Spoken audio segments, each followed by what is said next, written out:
Locations can affect your overall sound dramatically. Noisy locations can make it hard to dig the dialogue out.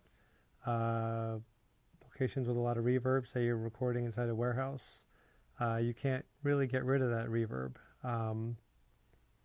Recording on the beach, you've got waves that are tied to your dialogue. A good production mixer will usually be able to lessen the effects of that a little bit, especially if he were to, say, in a warehouse type situation, try and hang blankets and do stuff like that to try and minimize the effects of the location.